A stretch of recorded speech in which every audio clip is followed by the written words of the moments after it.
When they hear the word psychology, they think of problems right away, but it's not always true. It is also about introspection, it's also about tools, and for me, in business, it was like a weapon. We all know this term, dark psychology. Yeah, psychology is a tool, and then knife is a tool, right? You can use a knife to cut bread, or you can use a knife to slice somebody's throat. Same with psychology. If you want to learn humans and then use that against them, that becomes dark psychology. Become a monster, not for the sake for using it to damage people, so that you understand your own power and then choose not to use it against people. The most dangerous people are actually people who are not capable to be monsters. Very dark. Very dark. Do you know what happens if you suppress your aggression? You get depressed. Depression is a disease of lack of hope, but it also a disease of lack of aggression. Like, do you know what's the most honest part of your body? Face. No. Hands. No. Okay, try. Let me guess. Hold on. But like some of the greatest scientists, like Einstein, would say intuition is power. He placed the intuitive mind over the rational. Einstein, one of the greatest minds in science. Like, that tells you a lot. Our kids are gonna be the first generation that they are gonna have the videos of their fathers. Yeah, that's fascinating. Content creators now should be somewhat very careful about what they post. And if you pay attention when you're scrolling, you're actually looking for something constantly. You just like swipe, swipe, swipe. You're looking. And that's the dopamine. And you shouldn't play with that because it's dangerous. Because you need that in real life. Like, I got shocked. I was in London, we were riding a train. Everybody was like reading a book. We thought, how amazing is this? Like, people use this time to educate themselves, whatever. Until we figured out their eyes weren't moving. There was no reading being done. People, they were just looking at it so that they didn't have to look at other people. Really? Yeah.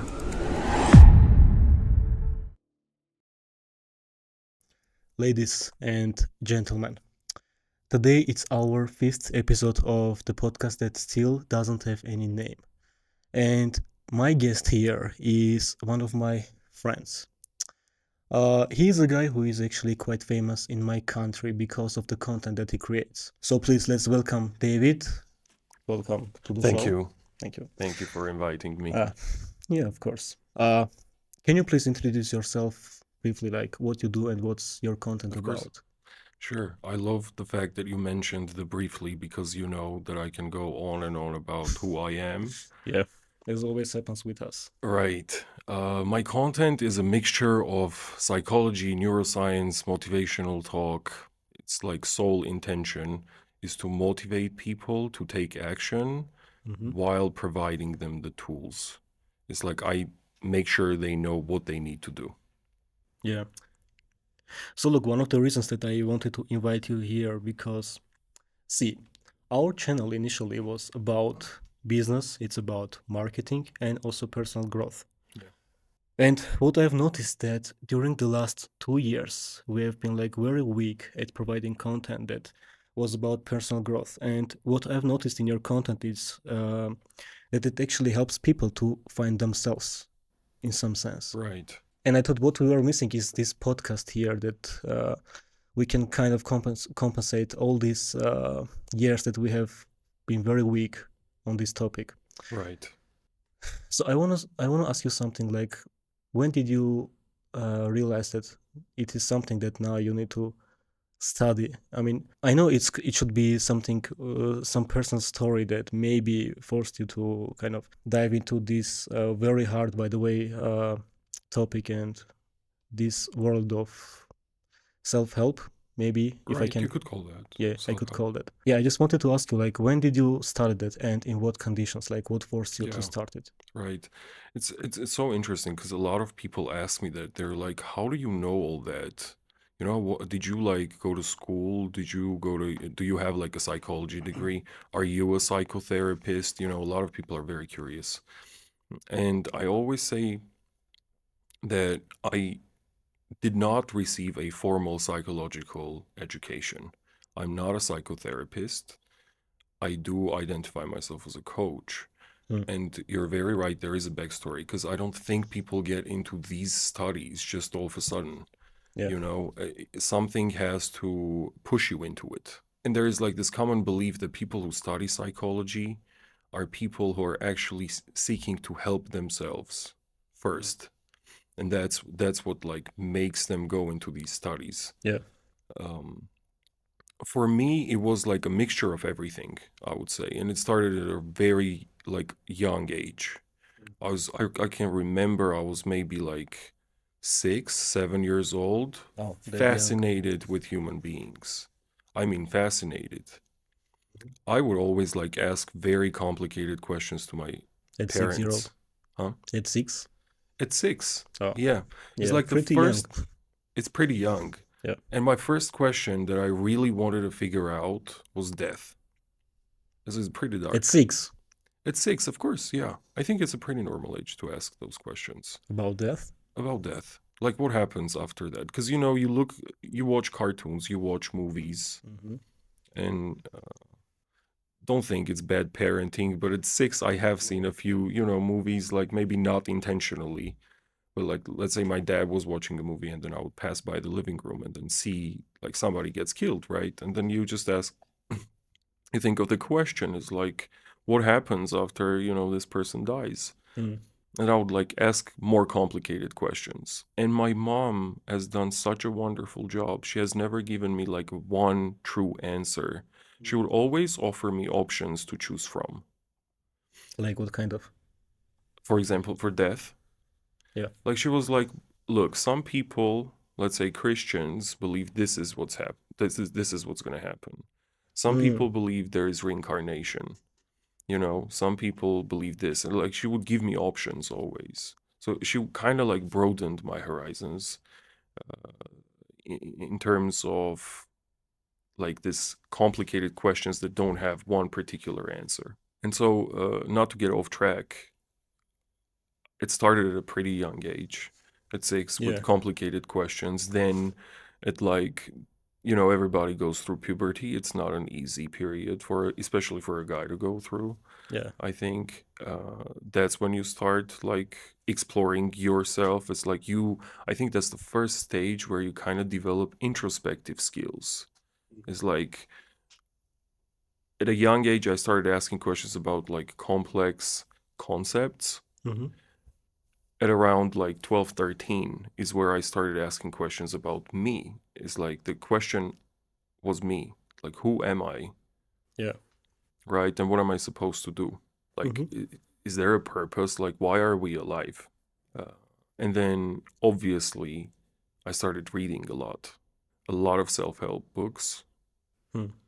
a lot of science, meaning like psychology, and I would like get my hands on some pretty interesting and scientific books. It's not just like motivational fluff.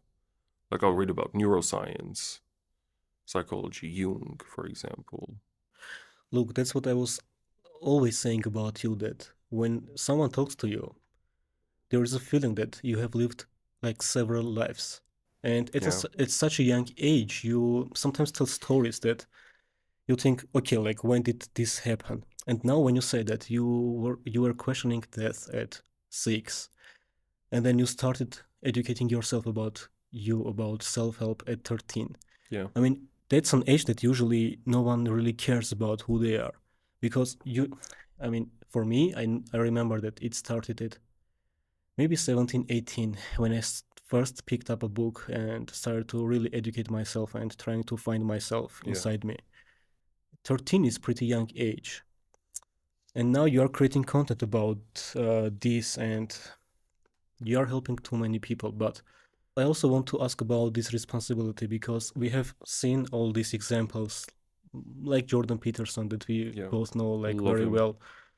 Yeah, he also has had the same purpose, I guess, that you have. You But think that's my purpose uh, in life? in life, not really. Mm-hmm. I think there is something else. But I think one of the reasons that you have started creating content is uh, maybe to improve yourself, maybe to improve your knowledge about all this. Because when you create content, I mean, most people don't even know that when you are creating content about your niche, you are actually enhancing your knowledge. as well. Yeah, So everything that you learn and then talk in front of the camera, you actually imprint it in your brain, so you never correct. forget it. Yes. Yeah, I think that's also one of the reasons. But now you became this person in my country that most of the people see you as their hope. Like they think that all the answers of their problems, Yeah. you have them. And Some people would assume that. yeah, I can assume that you have like your DMs are flooded with too many questions, complicated questions that of people you never met in your life, but they are asking you all these like psychological or very personal stories, very Right. Yeah. problems. Like how do you deal with all that? And don't you fear that in the future you can have some similar destiny like with Jordan Peterson? I mean, let me answer your question, that Jordan Peterson question, the last. Let me Yeah. start off by saying that obviously I didn't stop at 13. Like my education and these topics continued and are still ongoing. Like there's always something new for me to learn. And content creation gave me this amazing opportunity to systemize the knowledge that I kind of gained chaotically. Because, like I said, because I don't have like a formal education in, let's say, psychotherapy, but I do have a lot of knowledge, and now I have to pass on that knowledge with my content. I have no option but to organize and put it to order. You know what I mean? Yeah. And does it help me? Absolutely.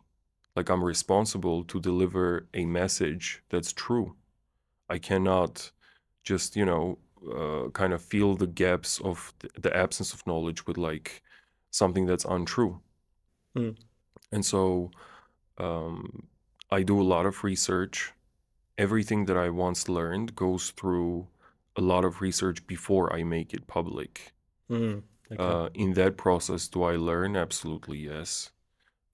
Does it help me organize my knowledge? Yes. So I benefit from this as well. And that's a great point that you mentioned that every content creator with this process, they kind of benefit themselves. Um, and the second part, do I worry about having Jordan Peterson's fate? Absolutely not. I mean, I admire the guy. I think he's like a role model to me. I would aspire. Mm, He has some complicated issues right now, health related and stuff that yeah. I'm not really looking forward for it. I mean, don't get me wrong, but Yeah, of his course. fate is like talking with thousands of people and helping individuals organize their lives and live a better life. I mean, who wouldn't want to do that, right? Yeah. But I guess the problem with people like Jordan Peterson is that their life uh, has very, very different stages. And maybe like 10 years ago, he would have very different opinion about what he does and his destiny. Hmm. Now, I guess it can be very different. For example, like I remember that 10 years ago, he was very famous by doing all these debates. I mean, Yeah. all his educational videos were around, but not really mainstream. Then he like switched into this phase in life when now every stranger would approach him in any country, in any airport. A crowd would approach to him Yeah. with various problems. So it wasn't just like, "Hello, how are you? Nice to meet you," but I have a problem. My child is ill. My wife has died. Or Yeah. I've seen this video of him that he was saying like, imagine how your day starts when you just start to listen to all these problems of people who you don't know, but True. they feel like they know you because Yeah. they've been consuming your content, I mean, for a whole year. Yeah. Yeah.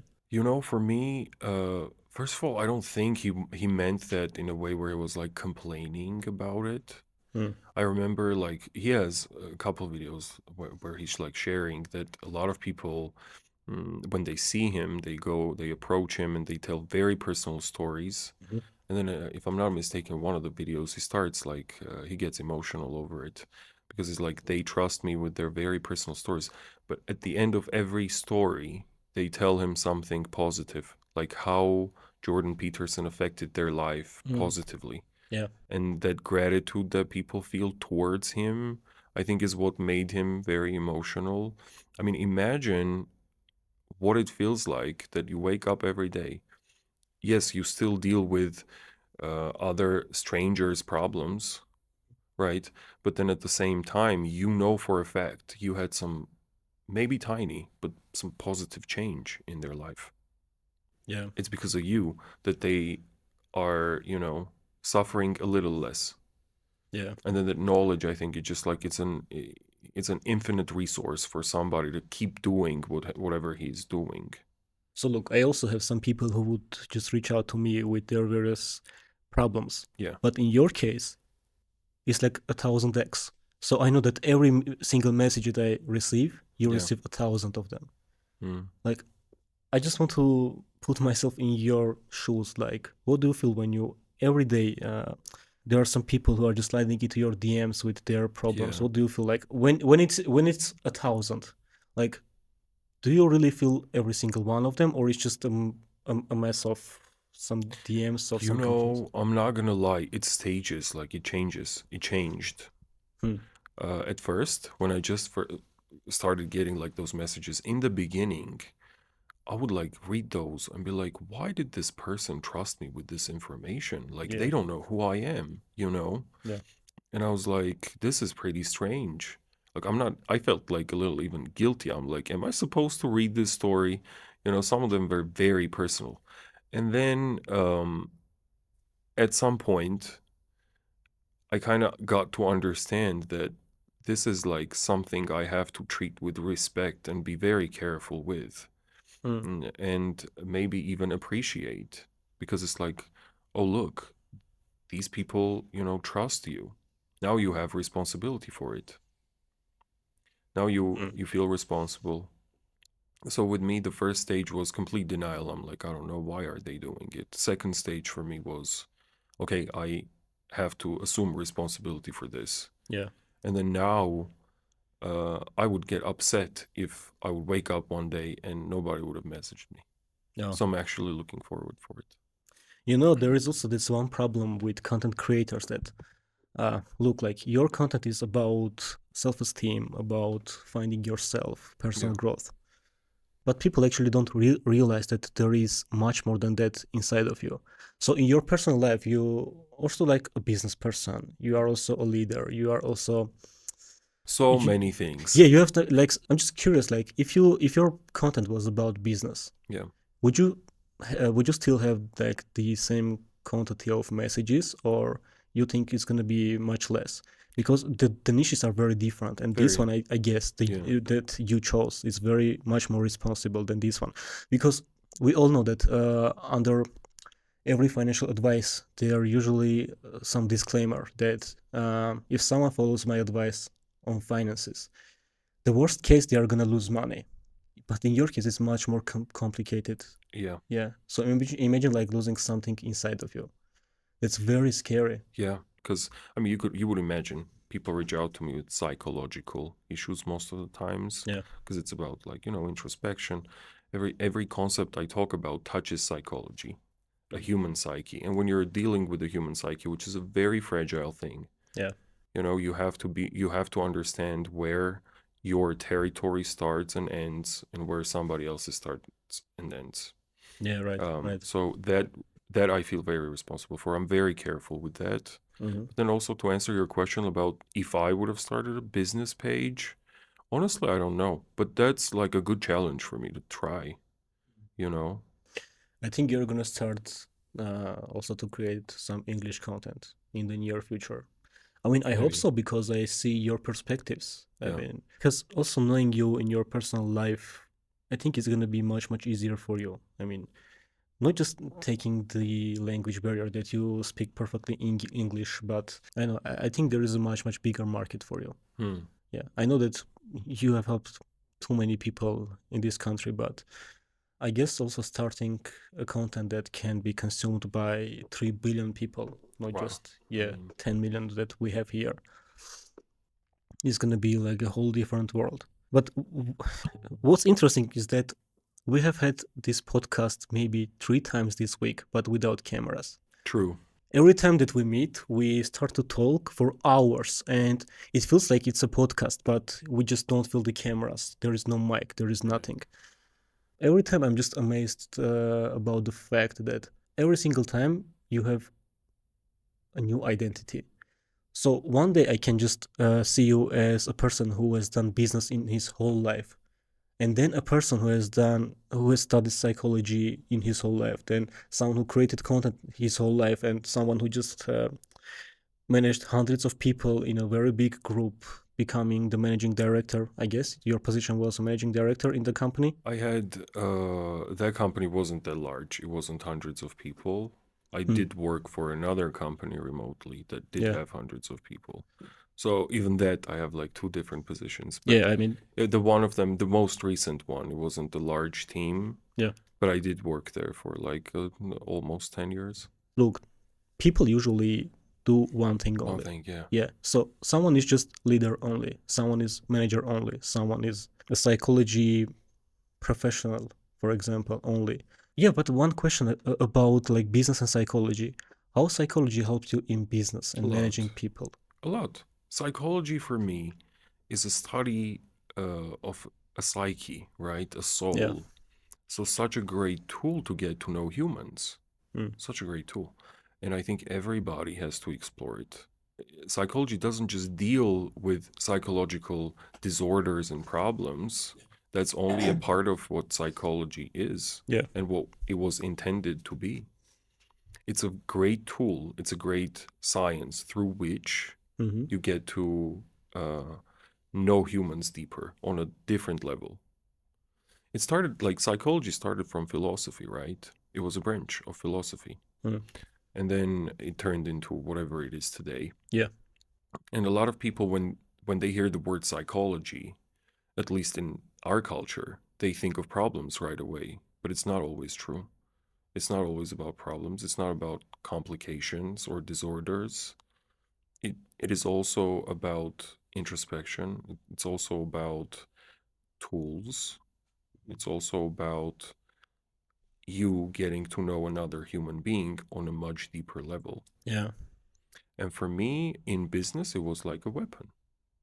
One of the hardest parts of building any business is not just selling, it's managing the business. Because leads, clients, funnels, texts, emails, client communication, AI, automation, everything is just a mess. And because of that, most businesses just end up using 10 different tools to manage their agency or their business. And that's why this video is sponsored by High Level. Because High Level puts everything in one place. So, if you use CRMs, you use funnels, you use emails, you use client communication, you use SMS, you use AI tools, you can find everything in one place. So instead of paying for 10 different tools, you can just pay for one tool and manage your agency and your business much easier. And here's the difference. If you pay for 10 different tools separately, it's gonna end up on average $1,600 per month to have all those tools. But High Level only starts at $97 a month. So if you are building a business and you want to operate in a cleaner and more serious way, check out highlevel.com/financial.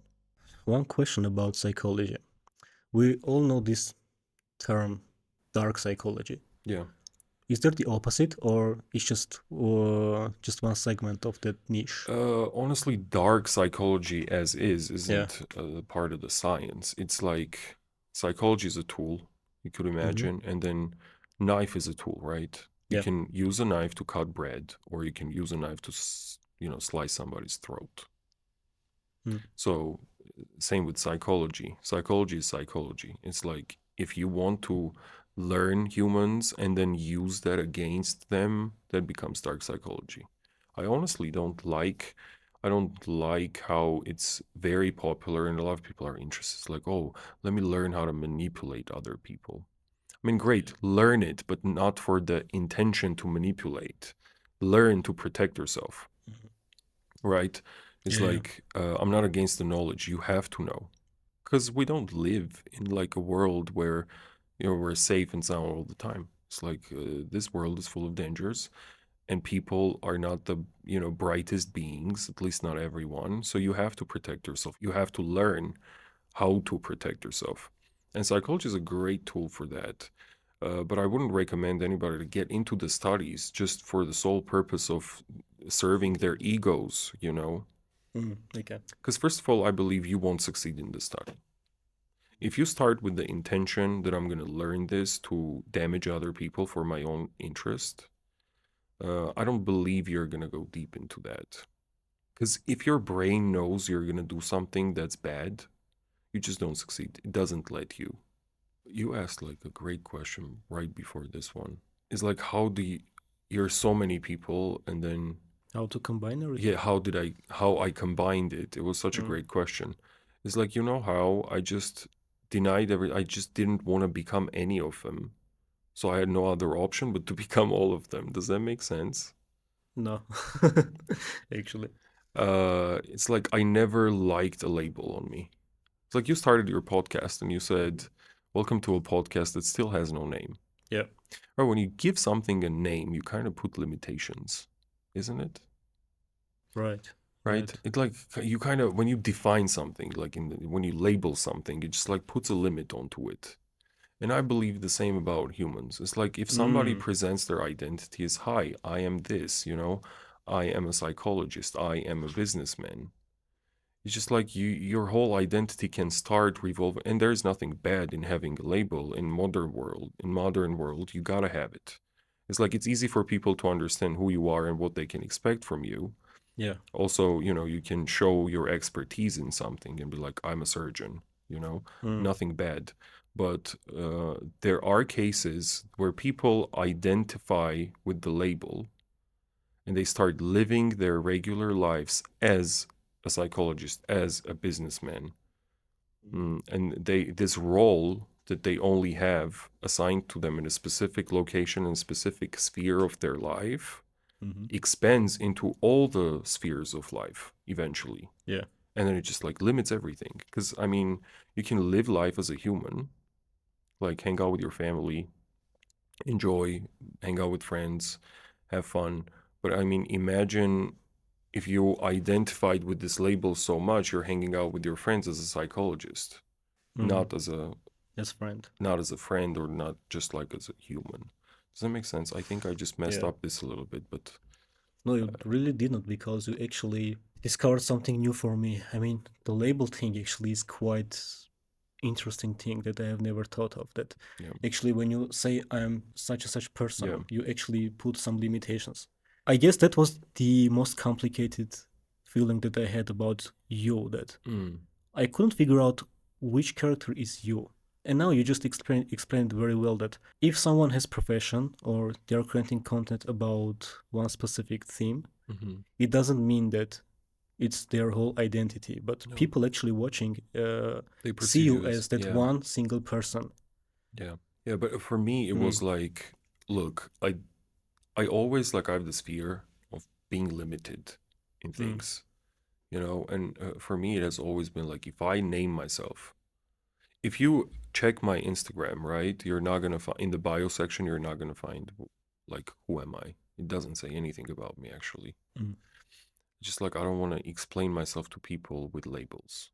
I know it's easy to understand, but I just don't want to do it.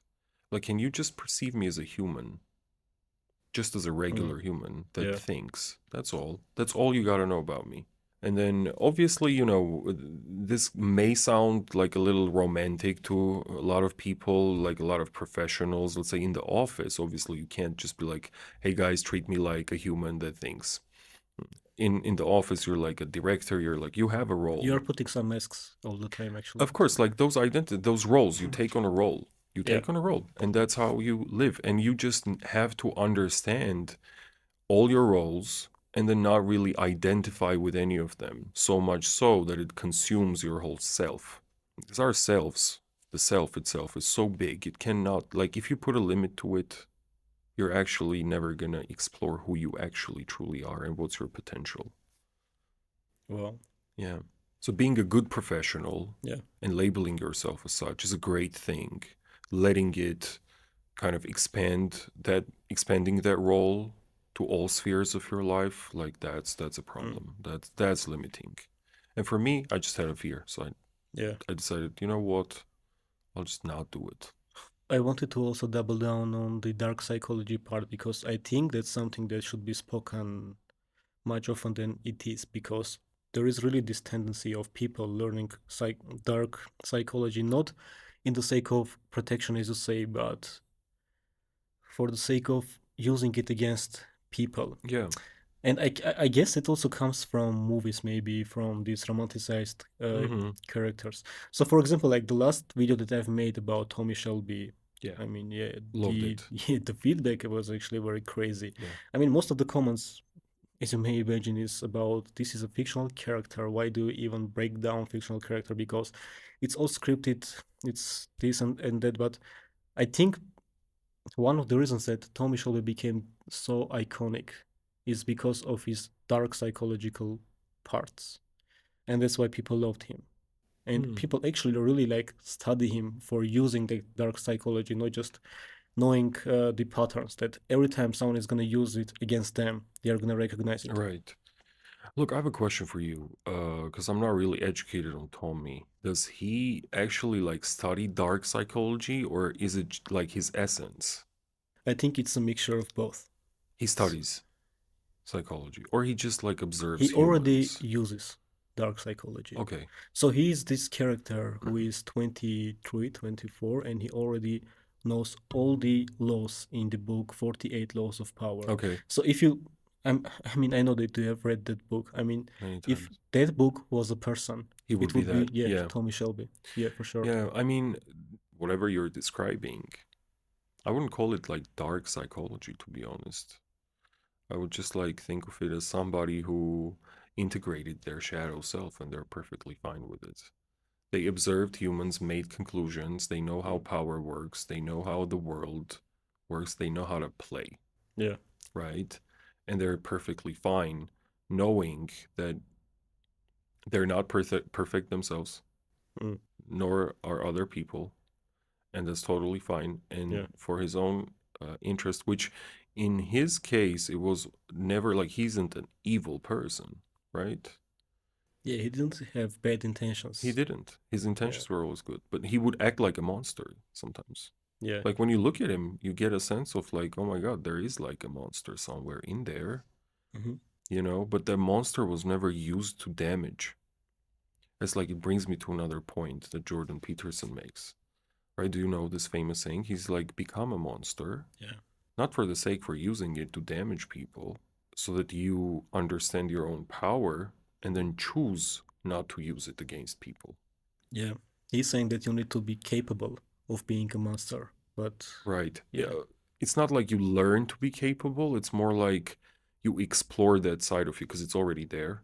Yeah. It's just like most people choose to suppress it. Our like modern day-to-day life doesn't allow people to express that side of themselves Mm. often.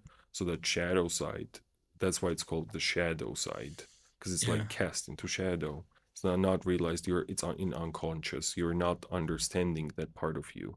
It's not realized. And Yeah. so when you bring it to consciousness, you integrate, and this is like a Jungian concept. Also, Robert Greene talks about this in his Laws of Human Nature. Mm. When you integrate that shadow, that's when you become whole. And people get that sense from you. It's like, oh, I'm dealing with somebody that's potentially dangerous, Mm. but yet he chooses not to, like, you know, Use it. use it. Yeah. Keeping in And that's what voluntary makes control. you, yeah, and that's what makes you a great human being. Yeah. He also says very great line that the most dangerous people are actually people who are not capable to be monsters. I agree. And that's something that we also need to double down. Like imagine really those people who are not capable to be monsters sometimes. Those are usually some very soft, very kind people who take disrespect, maybe The appearance. humiliation inside of them, and then it becomes something very negative, Yeah. very dangerous. Very dark. Yeah. Very dark. You know, something I noticed, and it might not be true about everybody, but the nicer people appear, the more questions I have. It's like, how come? Like, we know humans aren't very kind generally. Mm. How come are you presenting yourself to be so, like, almost saint-like? It's Mm. like, what are you hiding? In most cases, people don't even know they're hiding that part of themselves, but the shadow keeps growing. Yeah, it's subconscious. Of course, they don't understand, but it's growing. And then it starts like Mm. affecting, like the best example I can think of is religious people that live by strict religious laws. let's say, and on the appearance, they're always responsible. Like they're always forced to appear to other people like almost saint-like. They can't make any mistakes. They have to always be in this Yeah. presentable form. Uh, while they're doing it, their shadow gets like suppressed, but Mm. then it keeps growing. It keeps growing. And then eventually you'll hear something I can't say on a podcast. Oh, okay. Okay, this shadow grows and then eventually they commit horrifying crimes. Yeah. I think the problem of theirs is that sometimes it's okay to really put out all your aggression, Mm. because if you keep all that aggression inside of you, it becomes yeah something like very horrible, and Yeah. that's how people like become all these. I don't want to say call them humans. These creatures. For example, Jeffrey Epstein. Yeah. That's a creature. That's not a human being. So everything that he does, it just I think it was a mess of someone who is very weak. You think so? See, I mean, we know that he was very manipulative person and very mysterious. That he appeared from nowhere. He Also had very smart. The guy was a scientist. yeah. I mean, when I watched his interviews, it's something else. It's not really what you think of him. You might think of him that in the interviews he will be like this very I don't want to say weak person, but someone who has no control over what he thinks, what he does. But Hmm. during the interviews, it feels like he has a very perfect mask. So you could never imagine that he would do such things Yeah. until everything discovered. Yeah. I would even say you don't even feel like it's a mask. Like you can't Mm, tell. You think it's him. But it's hard to talk about people that you have never met. yeah, that's the problem. It's like you can't figure a person out just by interviews on television. That's for sure. In his case, though, I would say he doesn't leave an impression of somebody that like suppressed his shadow. He lives an impression based on the story that we know about him or Mhm. whatever he has done. Lives an impression of a person whose shadow self took full control over Yeah. his life and his actions. Mm, But that's not the point of that shadow integration. The point is that you eventually control it. You tame the monster. mm, In his case, based on the story that we know, it seems like he wasn't able to tame the monster. right. Look, the interesting thing is like the shadow, whatever people have to understand about the shadow is like, do you know how you understand it? Is like you look at No. the most horrific crimes of humanity, and for a split second, you imagine yourself committing the crime Mm, because you are capable of it, because humans are. And you are somebody who's capable of committing this horrifying crime. And then look how your perception of yourself changes after realizing that. And that's the shadow realization. And then the wow. integration is you realize that you are a person who's actually capable of committing the most horrifying crime. And then the integration is the part where you're like, but I choose not to do it. Yeah. Yeah. And the thing you said about the aggression, do you know what happens if you suppress your aggression? You get depressed. Depression Hmm. is a disease of lack of hope, but it also a disease of lack of aggression. Oh. Number one, the easiest way to get somebody out of depression, and obviously here we gotta know disclaimer, this is not about clinical depression, it's not the diagnosed depression we're talking about. Um, let's just put it this way: if you want to get somebody out of a depression-like state, your number one job would be to get them angry. If they get Oh. aggressive, Hmm. if they just get angry, if you can get them aggressive, awaken their aggression, they will get out of that spiral. Oh. Is that one of those reasons that most of the psychopaths sometimes are unable to feel anger? No, the psychopaths, they lack empathy. Hmm. I'm not sure about the anger. I think they do get angry. It's a I've seen different some thing. videos because I've seen a psychopath and a normal person. Like they did this experiment. Hmm. They put a psychopath and a normal person, and there was this investigator who would just ask them questions for hours. And when you see that recording, like the normal person would sometimes get angry of the repetitive questions of uh, the walls, everything was very depressive for him. And the psychopath would never move. That's why I just Yeah. put my hands like this because he put his hands like this and he never moved for Hmm. 2 hours. There might not just be because of psychopathy, because there are a lot of people who suffer from psychopathy or they have psychopathic tendencies.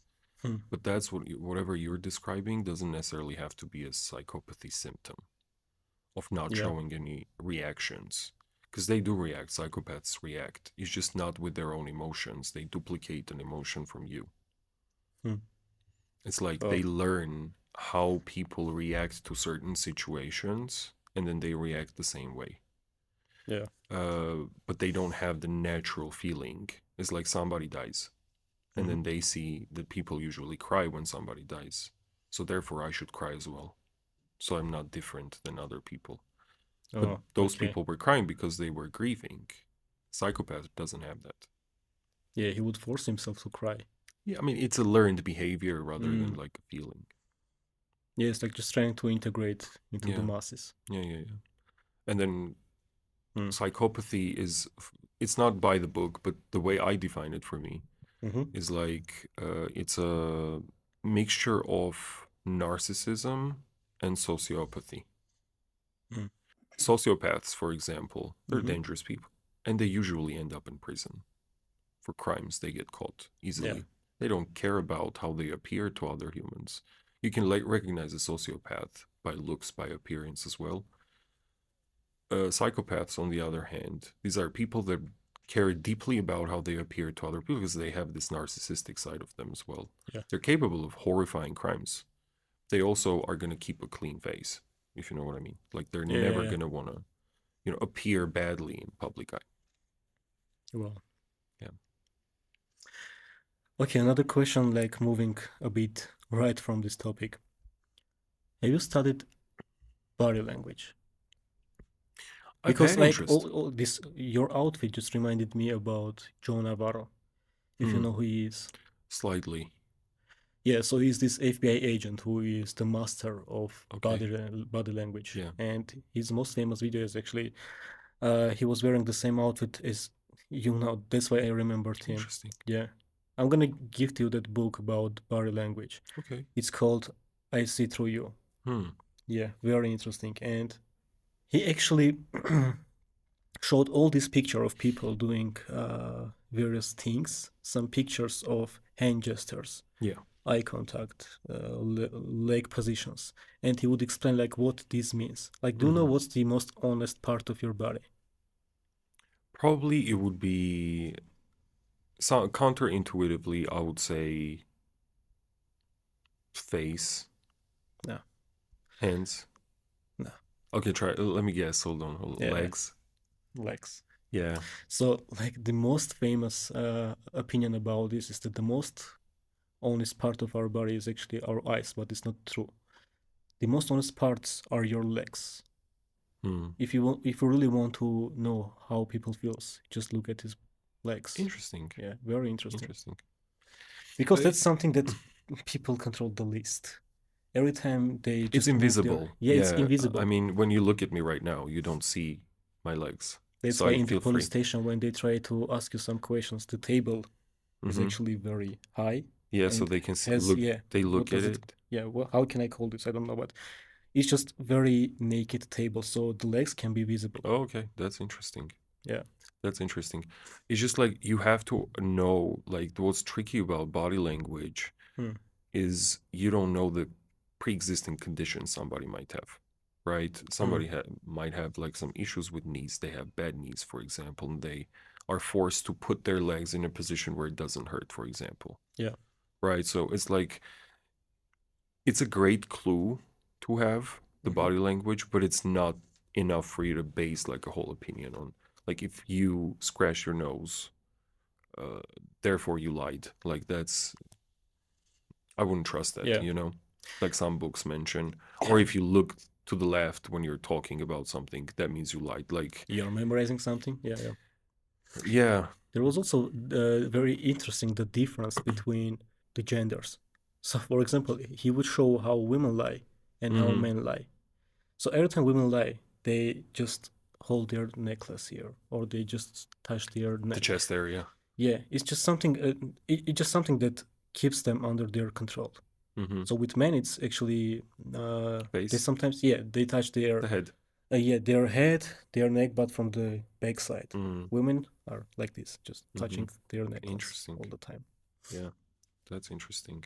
Yeah, psychology has so many parts and so many uh, different sub niches inside that big Yeah. niche that you can really like never discover fully.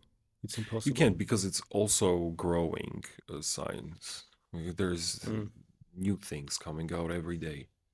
There's new territory to explore every day. yeah. Because you're dealing with potential, human potential, psyche potential, and that's infinite.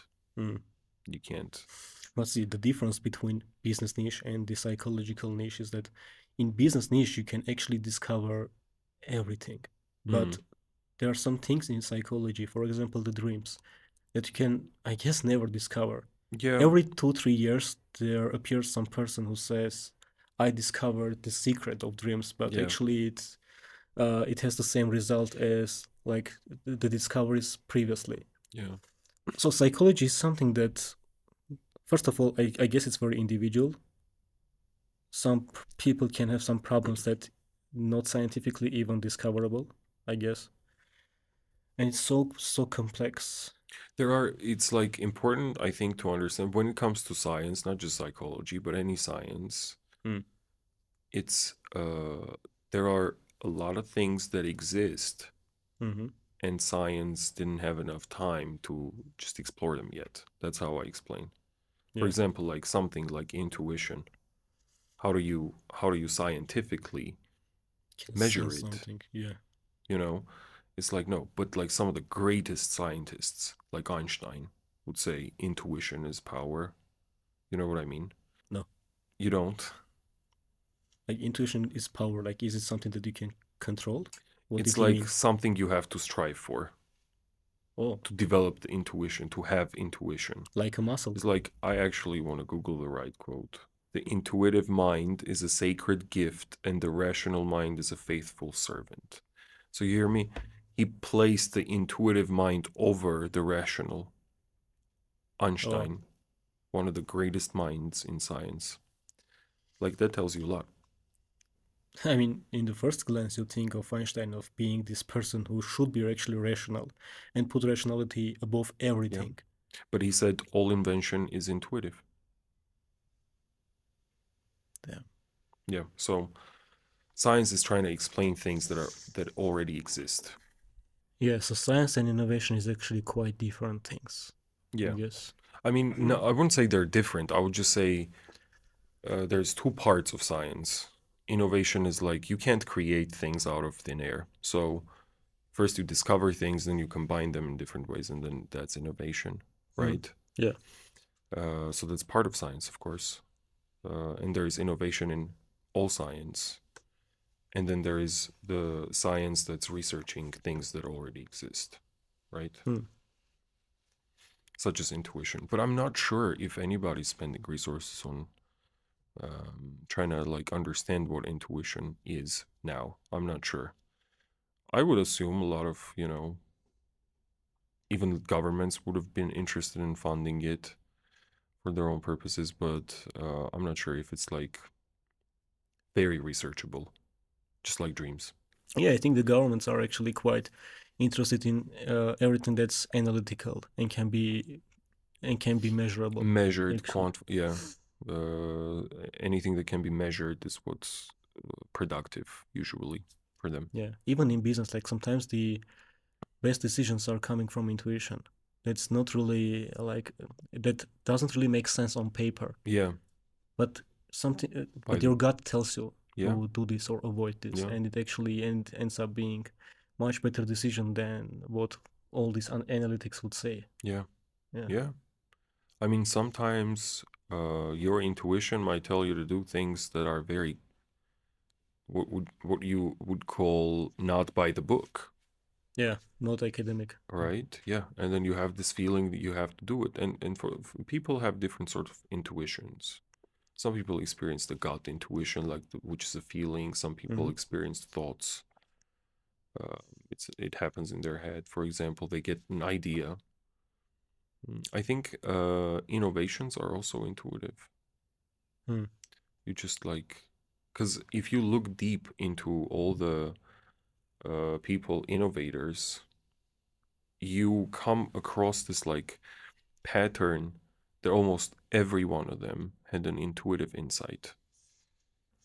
It actually now makes sense because when you think about some innovations, let's say the Wright brothers, Hmm. imagine like living in the 1900s and telling people that it's actually can be possible to fly, Yeah, and they're they would just spend ridiculous. years on that. I can imagine myself like trying to innovate something and then work years on that, but actually those brothers worked years and years and years Didn't give up, without, right? yeah, never give up. Yeah, that's interesting. Yeah, so there should be something in their gut, like some gut feeling that there is something behind this, Yeah, yeah. because otherwise I don't see any other motivation It's like it's not natural for people to to work for keep it. doing an innovation. Like, can you imagine how many times they failed? Yeah, It's like it's not natural for people to thousands of keep times. failing like year after year after year and then still continue doing that, And not So, just that, there is also this part of the opinion of the crowd, hmm, because actually all the people are laughing at them. So imagine yeah, not just the pressure of failure, but also the pressure of other people's opinion yeah, when you are trying to prove failing something, publicly. Yeah, if you're failing publicly. So I even remember that they would do these experiments in the desert, mm, and people would just look at them like they were weirdos. I mean, mm, of course they were weirdos, because I don't think that you can be a normal person and not give up after all those yeah. failures. And eventually, like, it became one of the most important innovations There in you go, human changed the history. entire world. Yeah. You know, I mean, very interesting. And that public failure you mentioned Mm. is the worst fear for people. It threatens survival directly.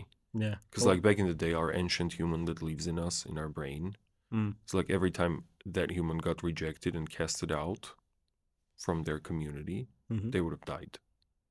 So, for your brain, every time, like, and if you fail and if you fail publicly, that's rejection. Like, if people Mm. laugh at you, that's rejection. And you feel rejected from the public, from society, and then your brain thinks you're gonna die Yeah. because you got rejected. And then the possibility of failing, but failing publicly, that's like a sort of fear that not everybody is willing to risk, Yeah. you know? That's why, for example, not everybody is ever going to become like a blogger. A lot Mm. of people would want to do it, but not everybody is going to want to do it. Because there is like this a little tiny humiliation ritual connected to it, right? In the very Right. Right. beginning, when you start, you go through a phase of rejection.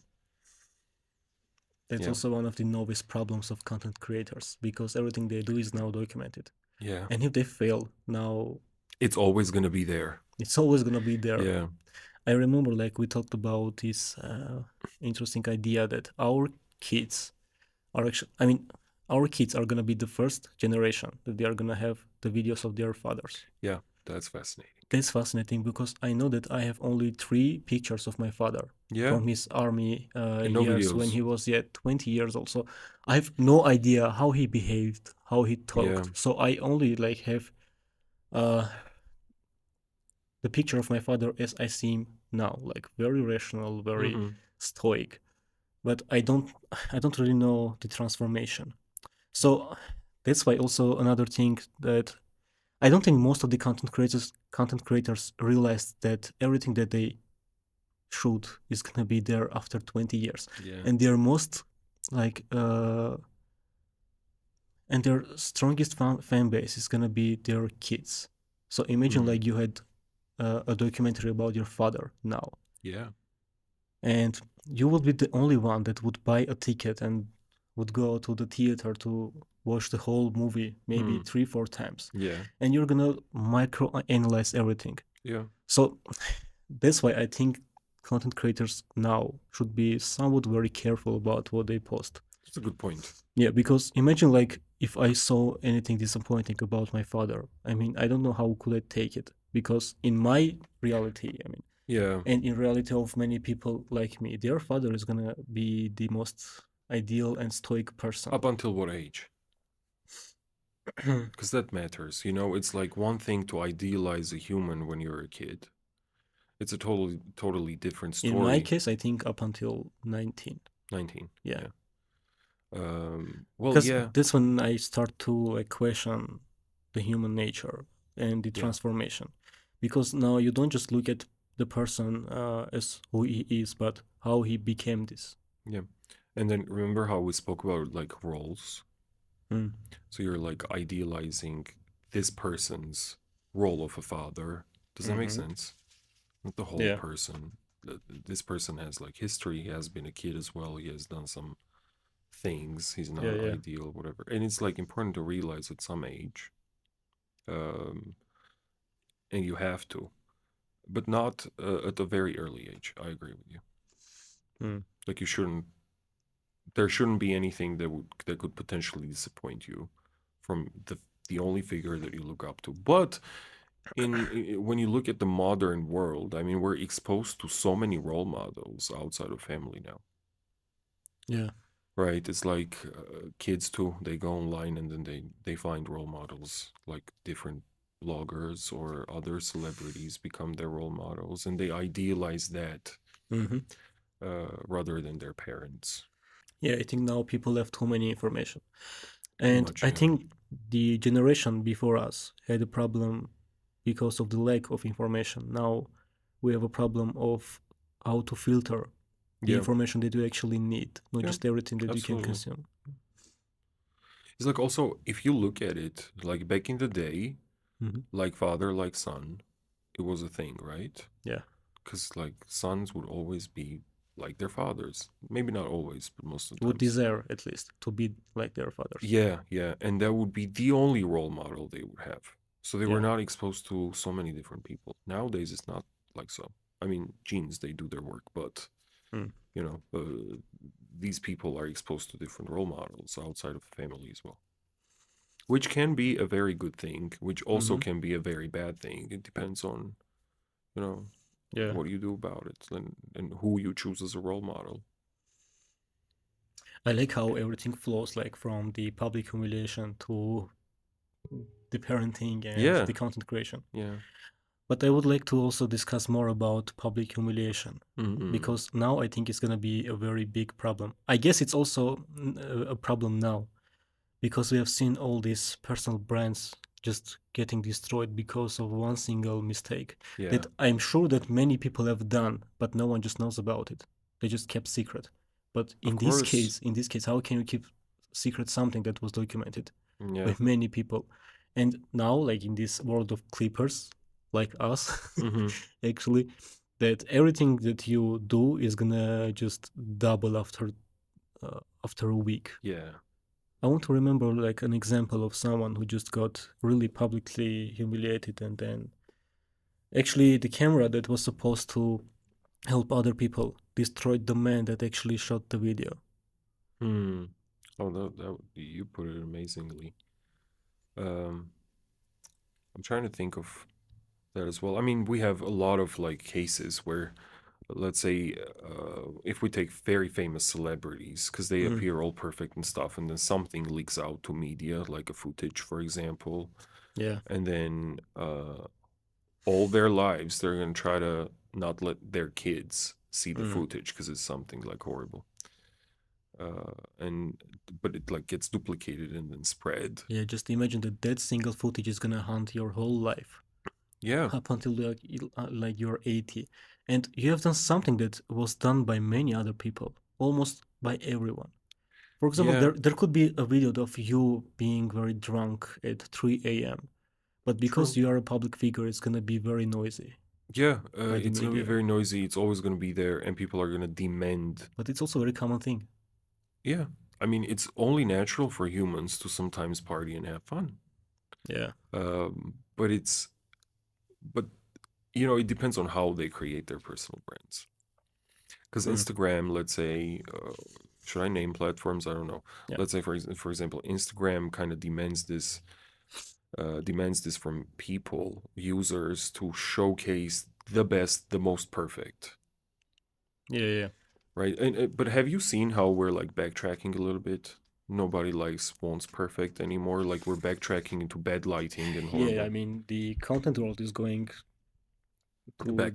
authentic Yeah, yeah, yeah, yeah. path Authenticity now. because of Yeah. AI. I think it happened because of the AI. Because like AI generates perfect videos and stuff, and Oh people, yeah, really, really. yeah, Yeah, and then can be the when people case. see some like flawed video or like Hmm. bad skin on somebody, they're like, okay, definitely not AI. Yeah. Because if it was, like, you would have made it perfect. But and then like if you build your personal brand on this like idea that you have to appear perfect and you want people to idealize you, Mm. obviously your public, your audience isn't going to be very forgivable. It won't, like, they won't forgive you a tiny mistake. But it Hmm. depends on the personal brand. There are people like that build their entire personal brand on mistakes. Yeah. And now all of a sudden, like, they're entertainers. It's just like they can do something, Mm. they can say or do something very terrible, but their audience is gonna applaud and laugh. They're used to that. Isn't it also scary that every time you fall, it's just an entertainment for your audience? Yeah, I mean, I mean, I remember this scene from The Gladiator. That do you remember this scene about the Rome being a mob, just a crowd? I So don't. yeah, so every time there would be some very important event happening in the Rome, the king would just organize The fights, the gladiator gladiator fights. Yeah, fights. so he could just give someone an entertainment. Yeah, but it's in a form of just people killing each other, Yeah. and that's the best entertainment actually. I've also seen this very recent podcast clip. I don't know the podcast, but there was this guy who was asking different people like, "What's your favorite sport?" Hmm. Someone said football, someone Mm-hmm. said baseball, someone said cricket, Mm-hmm. and someone said boxing. Mm-hmm. And he said, "Everyone here is lying. Your most favorite sports Humans is compete. actually boxing because let's imagine there is a stadium and Okay. there are some people playing football, there are some people playing crickets, I and know there are what you're two gonna say. people, and If there they are, fight, everybody's gonna look at them. yeah, and there are two people who are boxing there. Yeah. Everyone is just looks how people fight. Automatically. You don't even get to decide. You just look. Why is it like? Maybe What's the morbid curiosity in the beginning. It's like you don't. I mean, it's not pleasant to look at people like beating each other up. It's not pleasant. what's the entertainment for them to see other people suffering and just feeling good that it's not them? Projections. They might project somebody they would want to beat up onto this other person and watch them get beat up. Mm. Or they have so much aggression that they suppressed. They're like, oh, eventually somebody's letting that out. Yeah, that's also very interesting when they see someone is getting beaten up on the street. And the first like subconscious thought is that I'm lucky it's not me. Interesting. Interesting. What would you do, like, if you were walking on the street and then you would see Mhm. a fight? Would you go interfere? Depends on the cases. Like Hmm.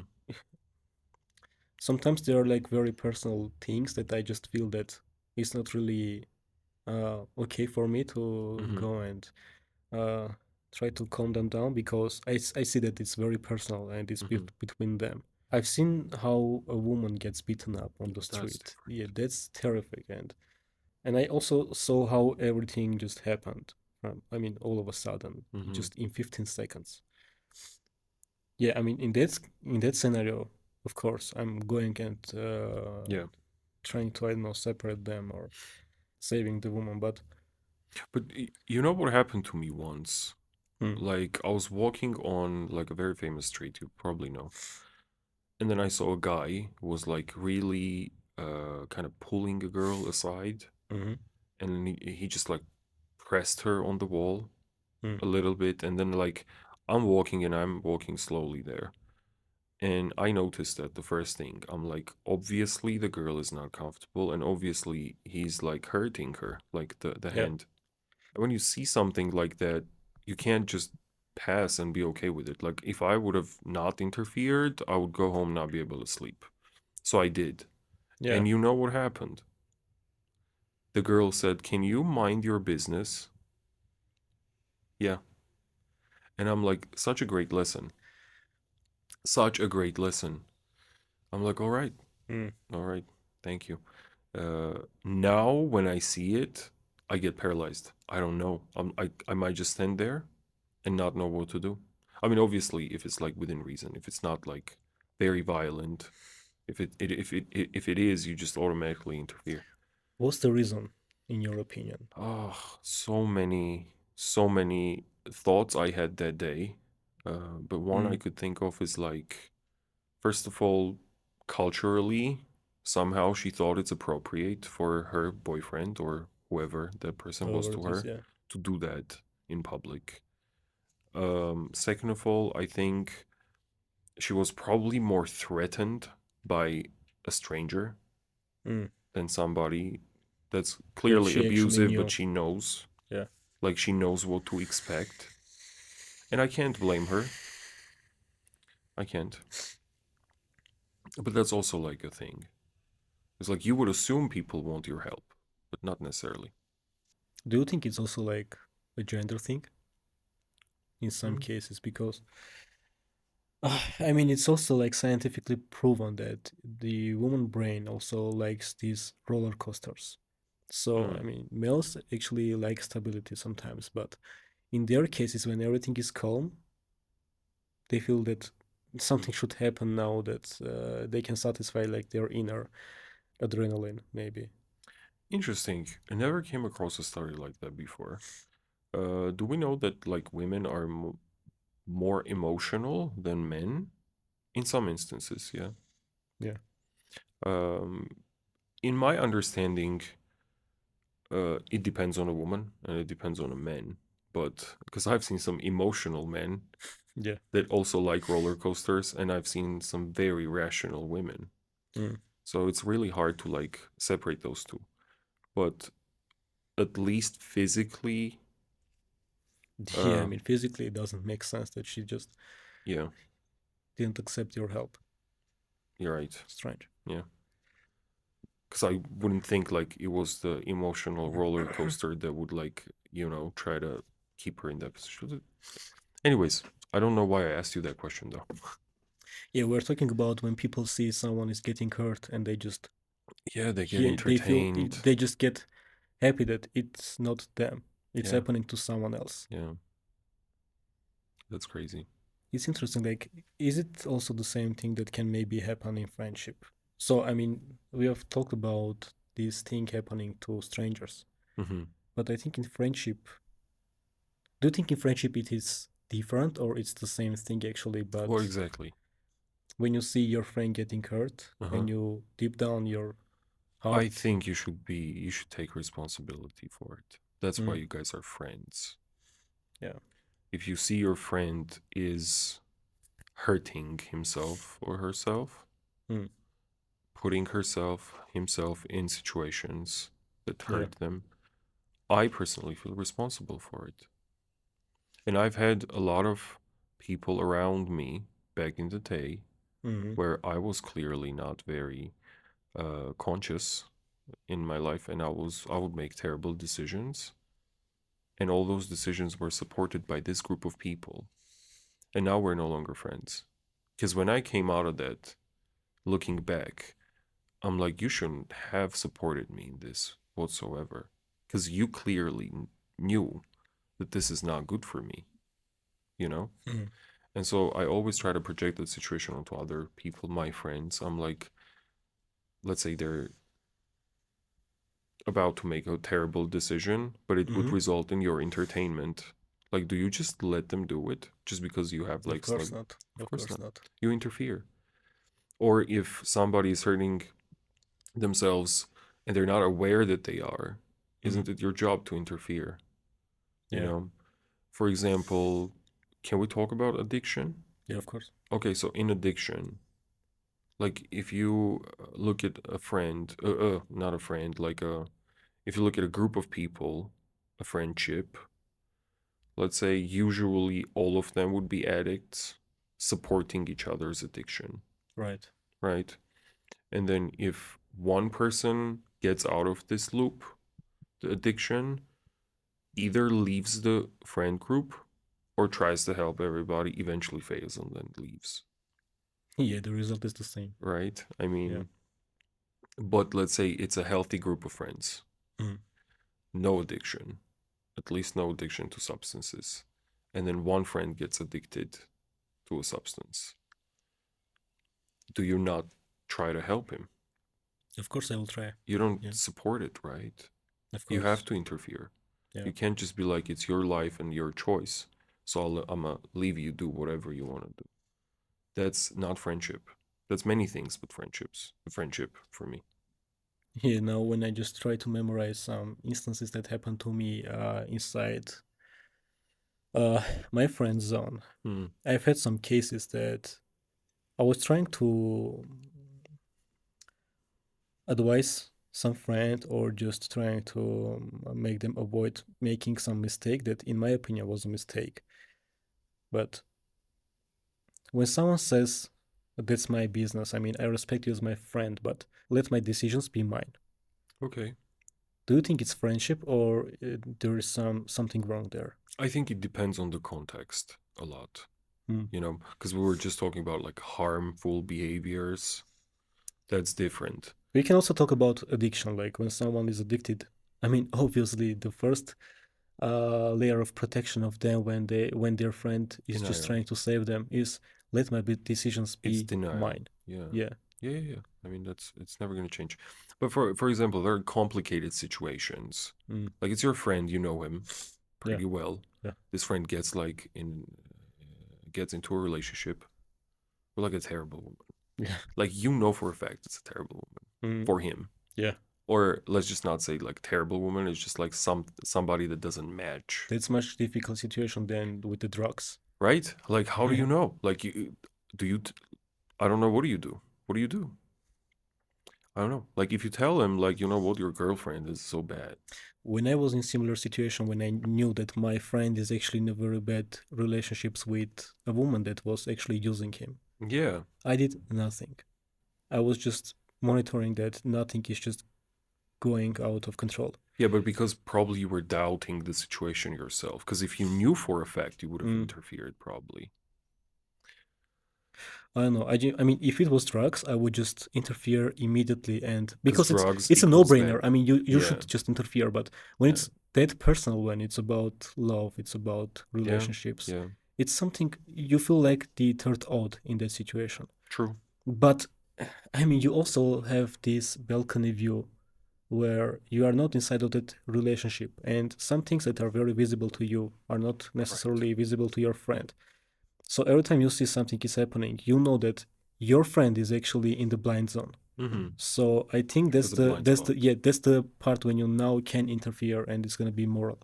It's like, how do you interfere? Because what I would do, I'll be like, hey, friend. Mm. So from where I'm standing, this is what I see. And this is the situation. Now Mm. you get to decide what you want to do with it. I don't think I would like go and straightforward advise him to like ditch the relationship. I wouldn't advise him to like break up, Mm. but I would like, this is what I'm seeing, Yeah. and I just wanted to let you know that this is what I'm seeing. The reverse situation happened to me. One of the friends who's a girl, like one of my friends who's a woman, she got into like a relationship with a guy that I just love from the get go. I'm like, terrible choice. Mm. Terrible choice. Like this guy was many things, but like a decent human. Yeah. And then it's me, and I love protecting my friends. So I was like, look, I don't think this is the right choice for you. Yeah. But if you want to go explore this option, do it, but be mindful of, and I said some of the things that she has to be mindful of, right? She didn't hear. She didn't listen to me. I mean, she denied the things I said as well because she's already like, She was blinded. yeah. And especially in things that involve heavy emotions, such as falling in love and things like that, Mm. it blinds people. So they can just like deny the very obvious. Actually, a couple of days ago, we were talking, and she was like, "I wish I would have listened to you."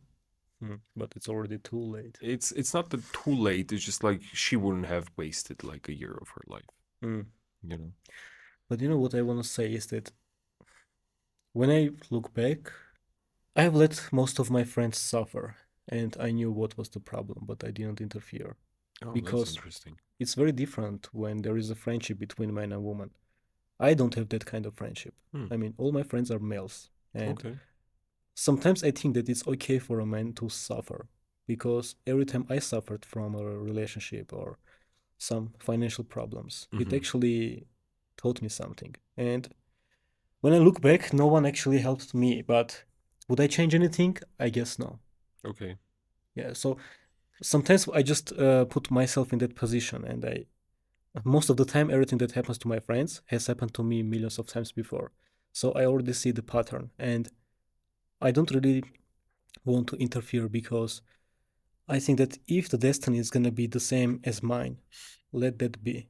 Because I mean, after that relationship is gonna be much much smarter, much much. Do you think that's particularly true? I I mean, hope, but I know that not for everyone yeah, because I mean very because not different. everyone handles suffering. It's Yeah. like, let me tell you something. I think it's not that your success has been shaped by the suffering you had, but it's more like how you overcame the suffering. Hmm. The experience of suffering is the same, it's universal. If you're suffering, you're suffering. But how you deal with that is what gets to decide what sort of future you're going to have, That's very correct. right? Yeah. So, and I see a little bit of act of love in a situation where you see a human being that's suffering Mm-hmm. and you do something to lessen or smoothen the suffering a little bit for them, especially if you went through the same suffering. It's like usually it's the opposite, right? It's very, your Mm. approach. I mean, your approach is valid in some cases, I understand, and maybe like I'll bring you like an example of how I implemented that as well. Yeah. But I think it's important to mention that if you see a human that's suffering and you have suffered too, you're just trying you got to try to do something tiny to make that suffering a little less at the end of the day.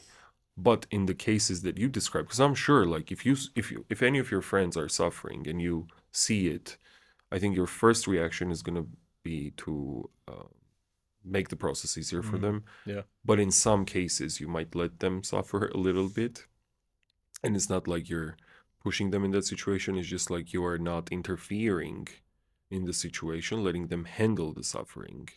I can say like very dark truth about me, like that I just realized. Okay. Sometimes I just let them suffer also to see how further they can go. What's their limit of Okay, so suffering? you're experimenting. Maybe Also experimenting because I think it's also gonna be very useful information for the future for for my you friend, or for him. for my friend. Okay. Because if I see the limit and I see that after this, that after this part there is a ceiling, there is nothing there. Maybe the next time I will know exactly when to stop him. Hmm. That's an interesting So approach. it's actually very dark and very evil sometimes because you see everything, you can control everything, but you let it happen so you can just collect some very useful data for the future. I agree with you, and I don't think it's dark. It depends on the context again. Like, what sphere of their life are they Mm. suffering in?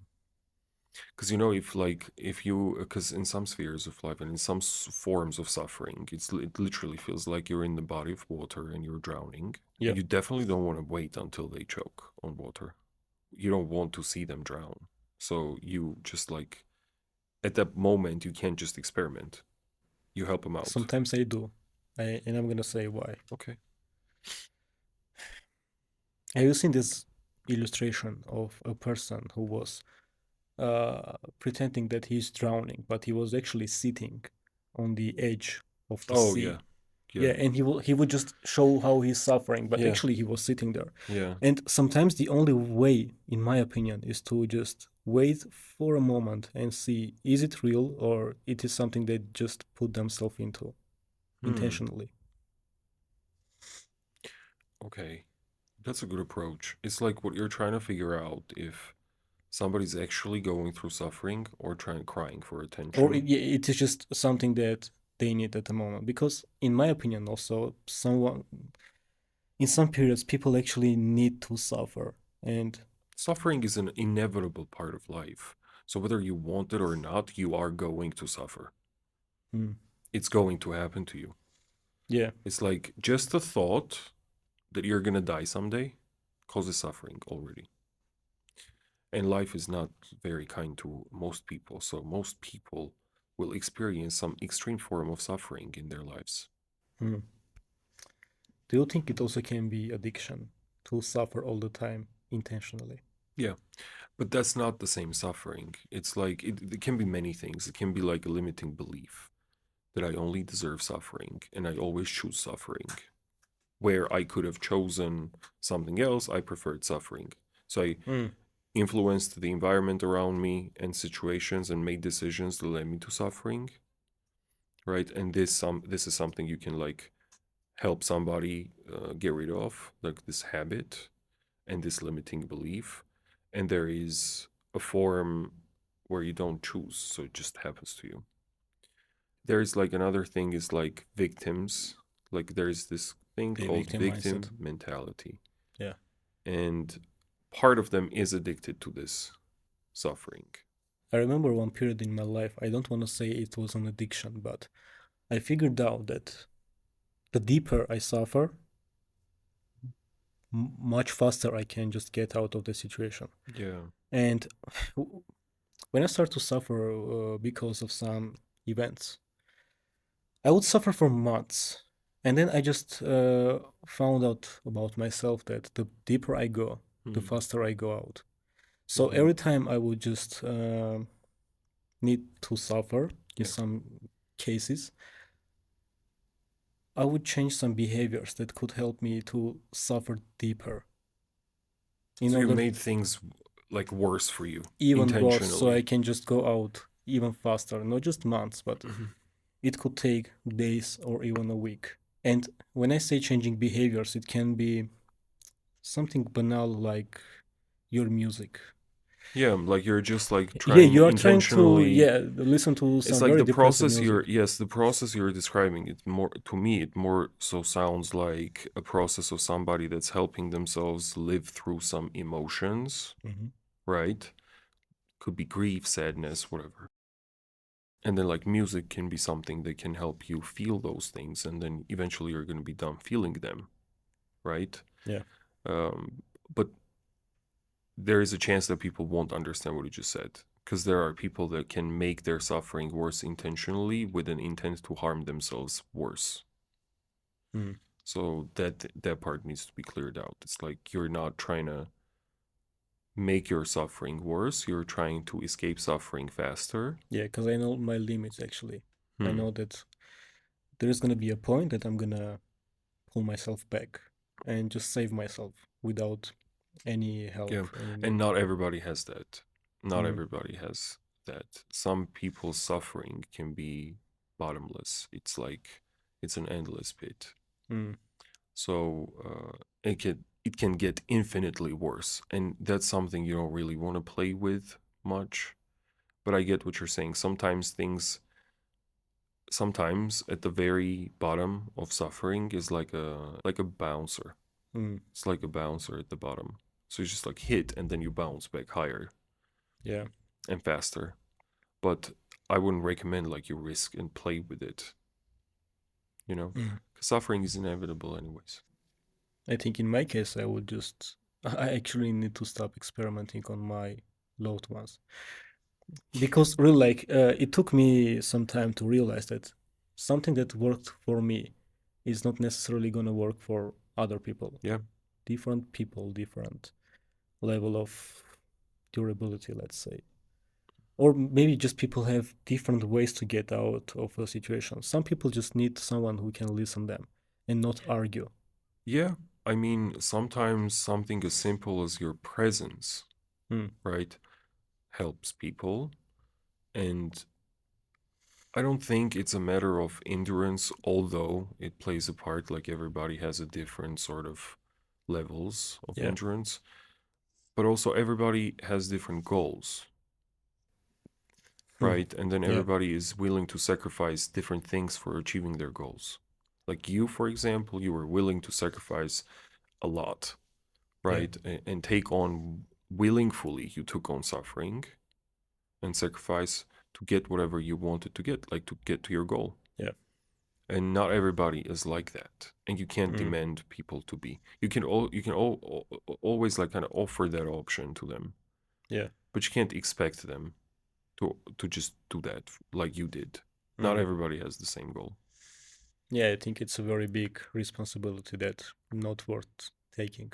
It's Yeah. not. I mean, and you shouldn't, because Mm, again, like it's not that everybody shares your same goal. You have such a strong, for example, like you as a person, for mm, as long as I know you, you have such a strong drive and you're very ambitious and you have goals mm, and you have taught yourself how to achieve your goals. mm. And your goals are so mean so much to you that they fuel you with motivation to go and endure Yeah. suffering, and you're willing to sacrifice things to get the things that you want to Mm, get. And not everybody is like that. Not everybody. There is a reason mm-hmm. that in the world Yeah. only 1% of the people are wherever they are. Yeah. I wanted to ask you this question about friendship. Hmm. Because one thing that I found out about myself that whenever I'm in a bad position, I'm not seeking for help. And I know you as a person who's kind of a person that always gets approached by his friends Mm-hmm. to seek help. Yeah. So when you need help, what do you do? Oh, it's such a learning process for me. I am so not used to asking for help. But my realization about that changed after I realized that there is pride involved in there. It's like some sort of pride in you that doesn't let you ask for help. But then I also had the realization that people need people and Yeah. people need people's help. Mm-hmm. So you gotta be willing to sacrifice your pride to get the help that you need, you know? And then now I'm working on it. It's like a constant work because it's still not easy for me. Yeah. It's still not easy. Um, and part of it is like, I don't want to be put in a position Mm-hmm. of somebody who is asking for help.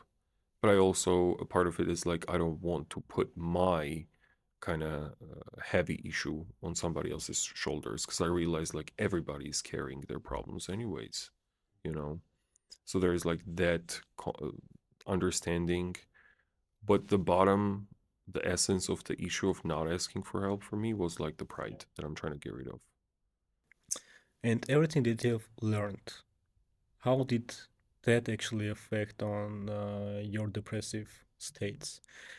Like, see, when let's say you have had very different relationships, Yeah. and now on the 20th attempt, now Mm-hmm. everything becomes like crystal clear for you. So every word, every mimic, everything is very everything tells you something Yeah. that there is something wrong here. So now when you already actually know more about like the human state, more than 99% of people, like Yeah. how do you analyze everything, or you already know the way out?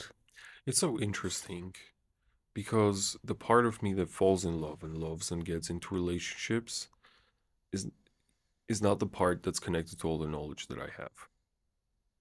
Mm, So, uh, that's the limbian part of your brain actually that yeah, works. I don't know how that works, Mm, but it's like, I'm first of all, I'm not consciously trying to analyze my date. Let's say if I'm on a date, you just feel. I just like I can recognize some patterns, Mm-hmm. to protect myself, my heart from like terrible situations. Yeah. But other than that, I'm not really going deep into understanding like who am I dealing with. Like I won't research the Mm. person, you know, because then all you kill all the fun. You shouldn't do it. Yeah, that's the thing. I mean, for someone who understands psychology more than other people, is there fun left? Or now everything is visible?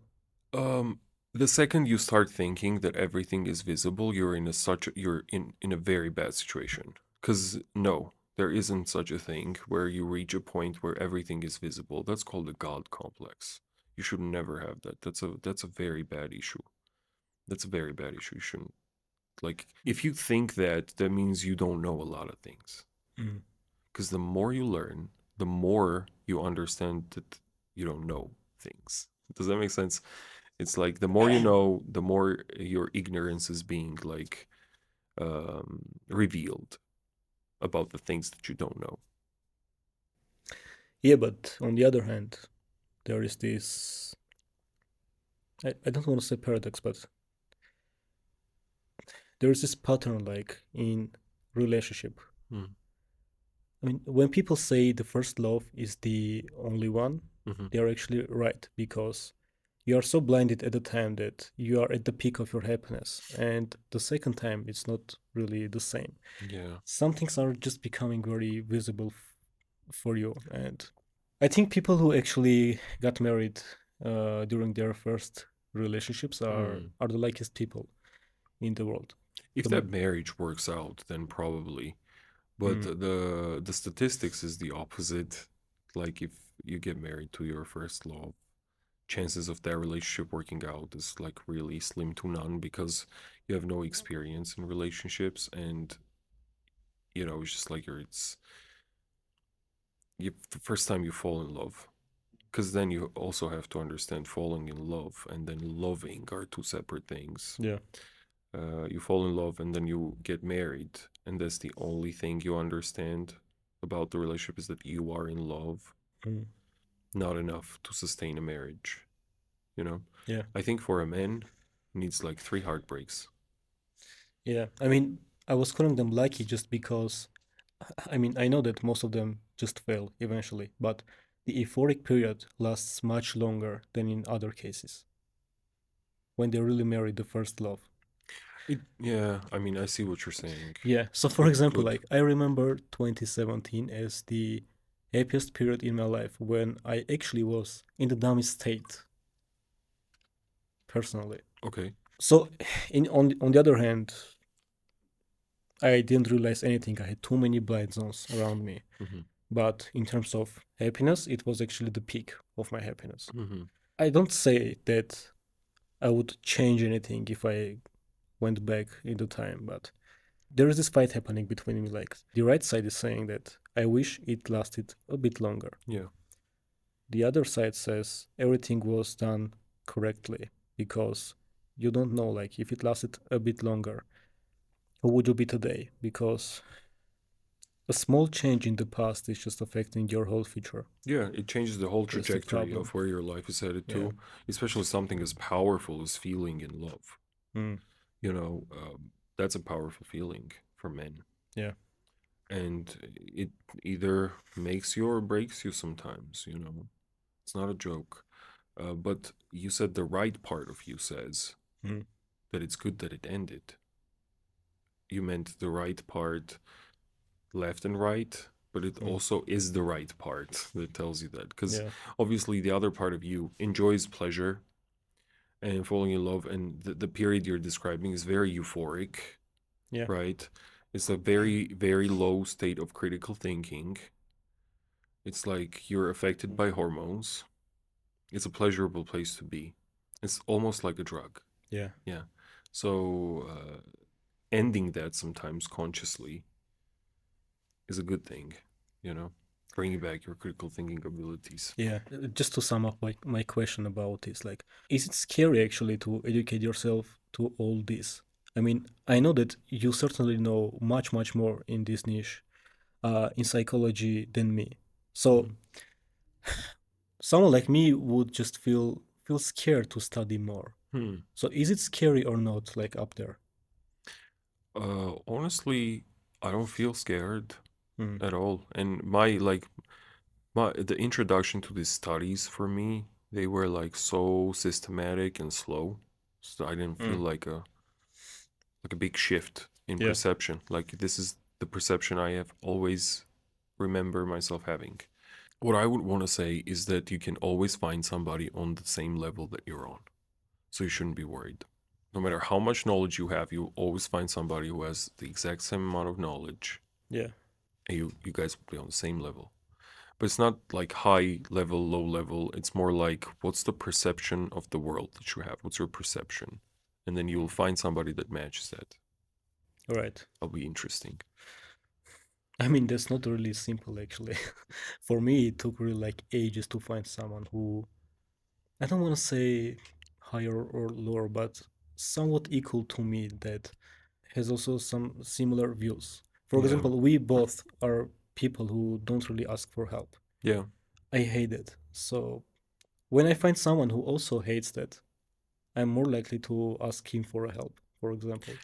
Yeah, Ironically, yeah, yeah, yeah. yeah, yeah. That's so interesting. Because we are like sinking in the same boat. So I Mm, guess we would understand yeah, each other better. yeah, yeah, yeah. You know, it's like the more you know, there's this saying. It's like a Russian saying. I can't directly translate to English, but it's like the more you know, the worse you sleep.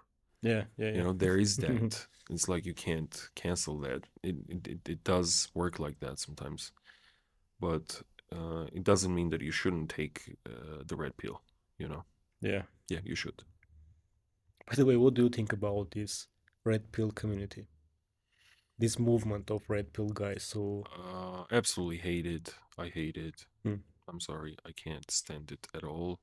Because what's the intention behind this movement?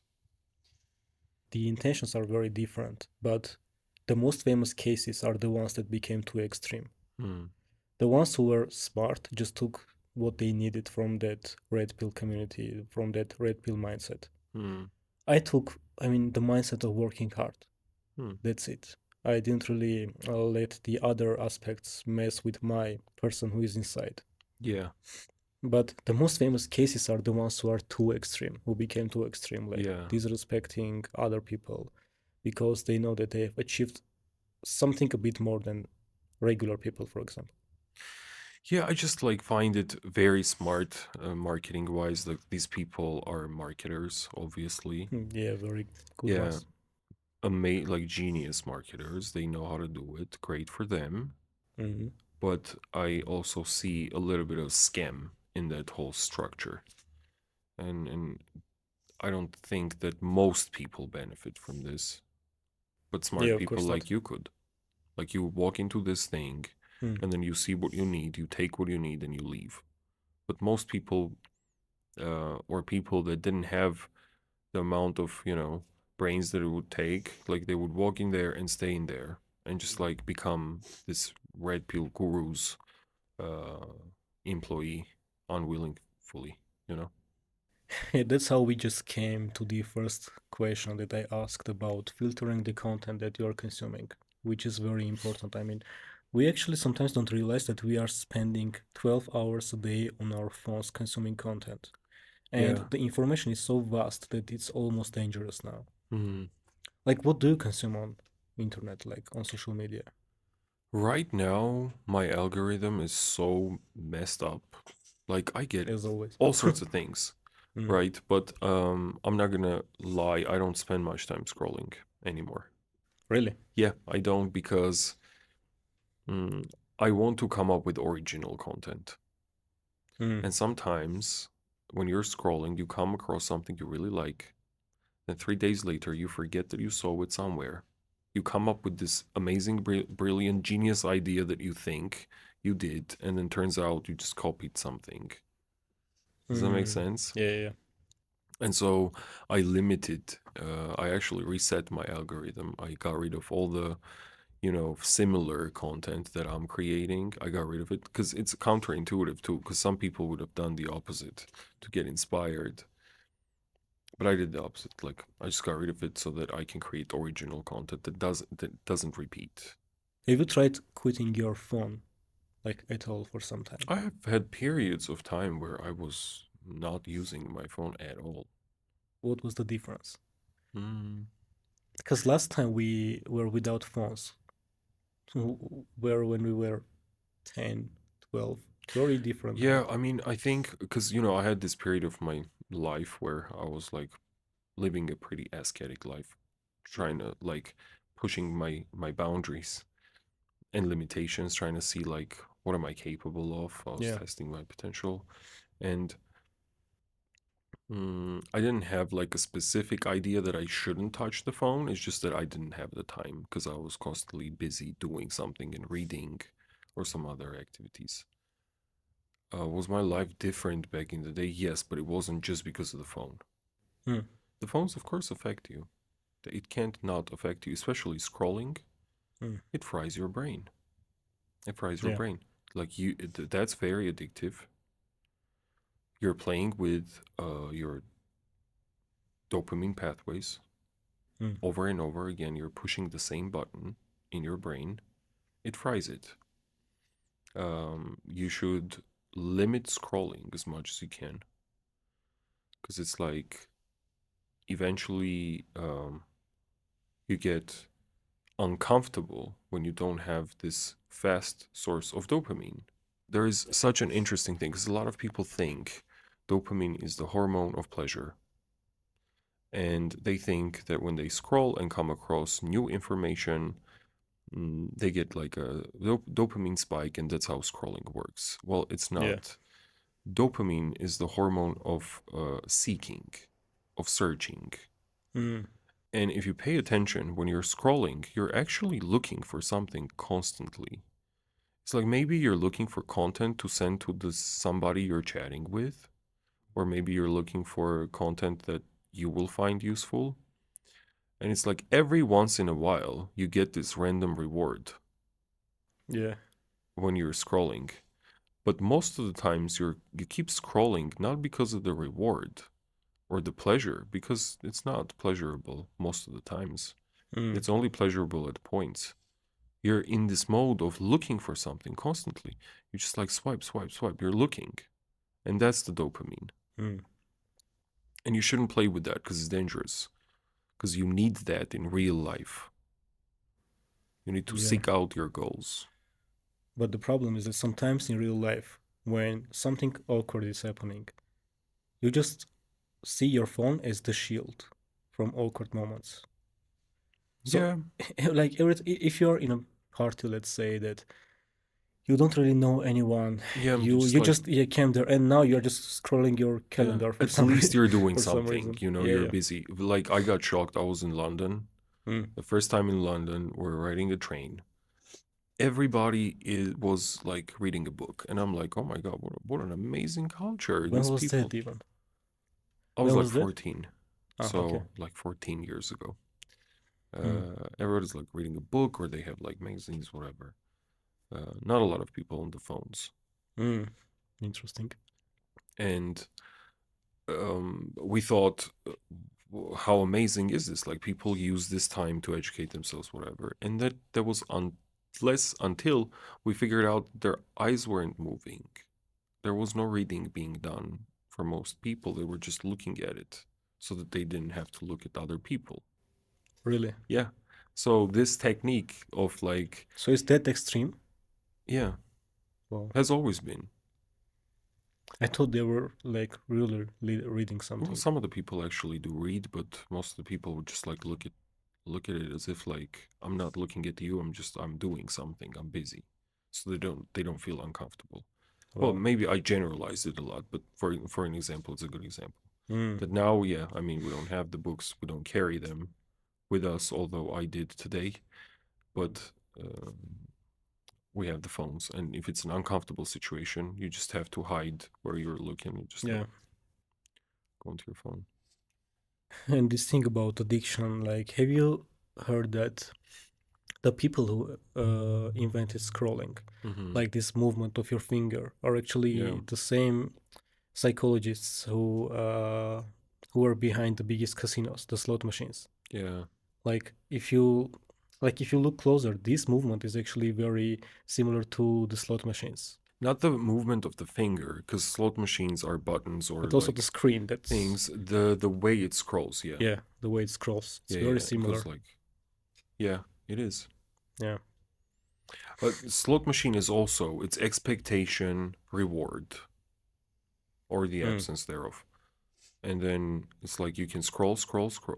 I'm sorry, not scroll. You can like on a slot machine, you can roll or whatever it's called, spin. Yeah, spin. You can spin, no reward, no reward, and then randomly you'll get a reward, right? Mm. And it's the same thing with the algorithm now.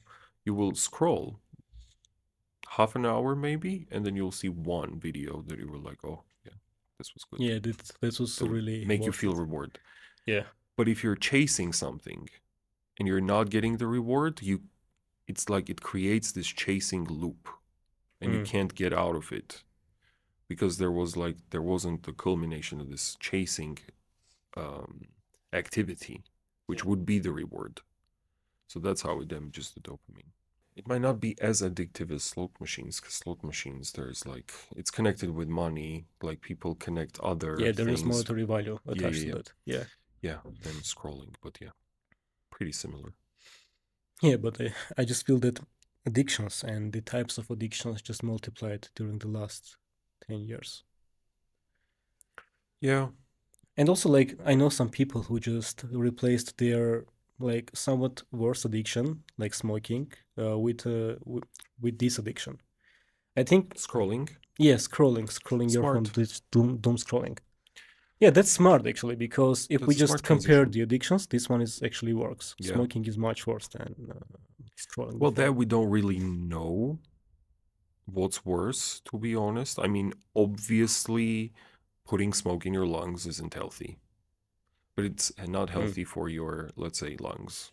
More not healthy for your lungs than your brain. Because mm. nicotine, there are some studies that say like it's a good chemical for the brain. Scrolling like can affect your brain, Attention span. attention span, anything. Like, Yeah. so like in a hierarchy of organs, you would consider the brain the most important. And I'm just saying Mm, this to outline the fact that we don't know which addiction is like more harmful between smoking or scrolling. yeah. We don't really know yet. So, but it's a smart thing to do as a transition Mm, because you went from chemical dependence into yeah. psychological, and it's easier, I think, in some cases it's easier to get rid of the addiction that's not backed or not towards a chemical. Mm. So there is no the biological part. Can I tell you something weird about me? Sure. As you know, I have a cat, Mm-hmm. and recently I started to recover my attention span that I got from doom scrolling Mm-hmm. with my cat. Because, Okay. see, I'm a type of person that will learn from everything. Mm-hmm. Either it's gonna be an animal, a person, a product, I don't care. Yeah, But that's very admirable. when I see my cat, I mean, I really admire her attention span and how just she can look out of the window for 15 minutes. Yeah. I can do it for 2 minutes. Mm-hmm. So I just exercise myself that wherever she's looking at, I'm gonna look at as well, just to trying to recover my attention span. Such an interesting experiment you've done. You're an interesting person. Yeah, I'm just trying to also, because look, I guess 20 years ago, our attention span with the animals were the same, especially with cats. I mean, cats' attention span is much longer at the moment for sure. But when you see your animals at your home, you see the difference between you and her. So see, like my cat lives in the same house from the day she was born, Mm-hmm. and every time you go home, she has something to do. She never gets bored. She never gets bored. I mean, she wakes up and she already knows her schedule, like her day plan. And for me, I couldn't do that. So imagine like you are locked in inside of your house with no Yeah. phone, no television, no entertainment, and all of a sudden, like a bird out of your window is very entertaining for you. Yeah. Yeah, I mean, what you're talking about sounds more like dopamine reset, you know? If you, for a prolonged amount of time, if you eat the same food Mm, without like restaurant food, for example, that food will become tastier to you. yeah. It's like the same thing with things you look at. If you don't look at very shiny things Hmm. or very attention grabbing things for too long or for too often, other more quote unquote boring things you look at become more interesting for you. The example you brought, like you couldn't look outside the window for more than 2 minutes, Yeah. like that's actually, it made me think. I'm like, look, because like through the screen, first of all, it's more beautiful. Mm, It's not the correct representation of any reality, really. It's color graded, heavily edited. It's also like very light, like you're looking at a light source. mm. So it grabs your attention. It kind of like, and I'm sure there are like so many other reasons as to why looking through the phone at the same scene would be more interesting for you than the real thing. Also, the fact that you have not been in the mount on the top of the Mount of Everest, but you know how it looks Yeah, from the phone. Whatever view you're gonna have outside of your window, you have seen much more than that. yeah, Also, that. true. Yeah, there are more exciting things to look at through the phone. But then it obviously, your brain then requires the same stimulation all the time. And so your attention span gets like Mm, shorter. Because you, if it's not exciting for your brain, it doesn't want to look at it or pay yeah. attention to it. It looks for the next hit, you Mm. know?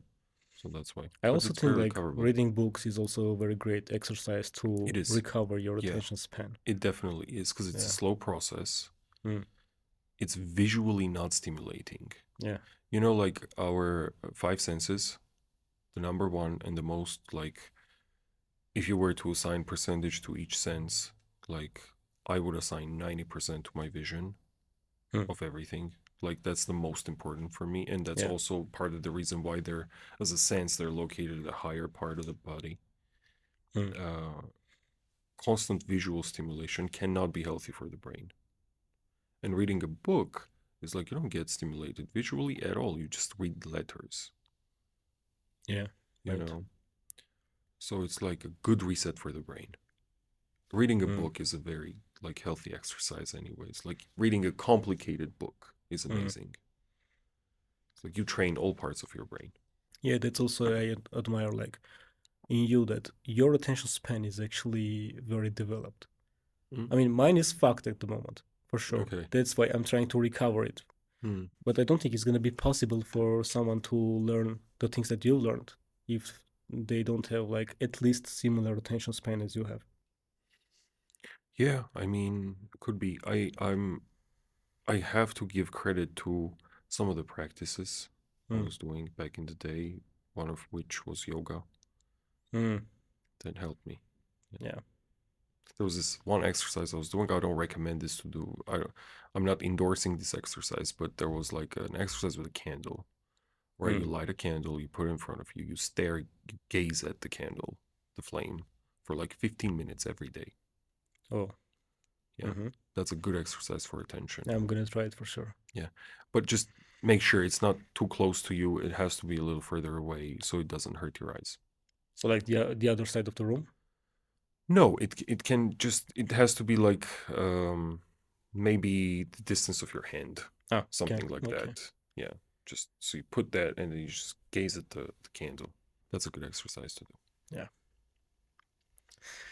David, thank you very much for the best podcast so far in this channel. I'm gonna say it confidently because I don't want to like hurt the feelings of our previous guests, No, but like yeah. for me, honestly, this was uh the best 2 hours that I had like in the studio.